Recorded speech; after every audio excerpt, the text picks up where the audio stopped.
Want to bring in CTV News political commentator Scott Reid. Scott, this is interesting from the Prime Minister today, making good on some campaign promises, but yet another announcement, which is good news for Canadians that this will affect. And you certainly don't want to necessarily advertise austerity measures that we have heard are coming. So what do we make of the announcement today? Well, you know, the Prime Minister has two giant pieces on his agenda. If you think about them in terms of problems, what are the two big problems confronting the country and therefore his government? One is trade, Trump, and the future of all of our relations in terms of back and forth with the U.S. market. The second, of course, is affordability, economic well-being, kitchen table economics. And so today, in the lead up to the budget, you can see the Prime Minister really focusing on that second category because it's gotten a little less attention from this government. So whether it is a school breakfast program that relieves some of the burden on people's wallets in terms of groceries, whether it is making certain that over 5 million Canadians can get their taxes filed and therefore have access to all those credits, because of course you don't file, you don't get the credits.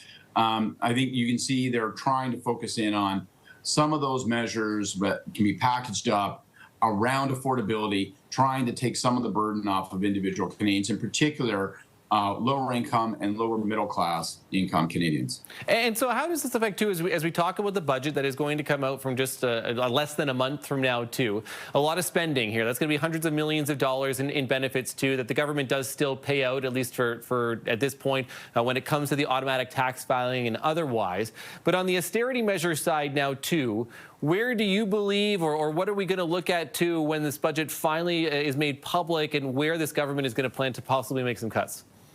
Look, this is going to be a real Jekyll and Hyde budget. And I think it's going to be a fascinating challenge for the government to communicate and have it land positively with the Canadian public. And I say that because you're asking me a question about austerity, because we do realize and we do know, and the Prime Minister has signaled, that there are going to be deep cuts in terms of operation spending on the government of Canada. That probably is going to mean some headcount losses in terms of public servants, at least trimming back the use of contracting and so on and so forth. But on the other hand, we know that we will face a huge deficit.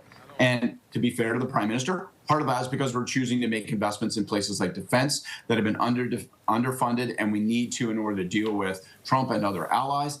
But at the same time, there's some of the dislocation that's been caused by trade disruptions, and putting in place programs to try to help people through these tough times, help industry through tough times, is swelling up that deficit. So is it an austerity budget? Or is it a big spending deficit budget? Or is it, as the Prime Minister likes to say, we're going to spend less but invest more, which I think leaves a lot of people shaking their head and wondering, well, what are you all about? So it's going to be a complicated, and in some ways, contradictory exercise when it comes to communicating this budget and its measures. Certainly going to be interesting to see. Before I let you go, I want to ask you about pipelines, because the Prime Minister asked again, one about Alberta Premier Danielle Smith's plan to try to build that western pipeline to the coast of BC, but also about Keystone XL.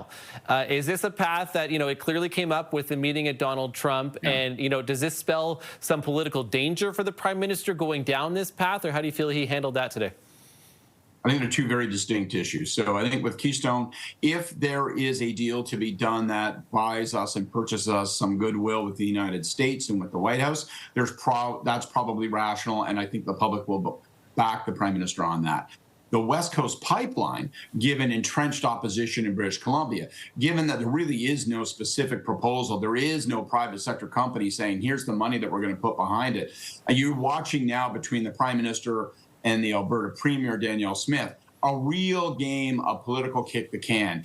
And, you know, they're trying to put it back and forth, back and forth. I thought the Prime Minister relatively deftly said, listen, I might look at moving on the ban in BC. However, first, we need to see more detail. We need to see more rigor. The proposal has to be a proposal, not just something wished on the back of a napkin. So you can see these two political leaders trying to push this thing back into the court of the other. And we're far, far, far from finished watching that match. CTV News political commentator Scott Reid, always great to have you on for your analysis, Scott. Appreciate this. Thanks. Have a great day.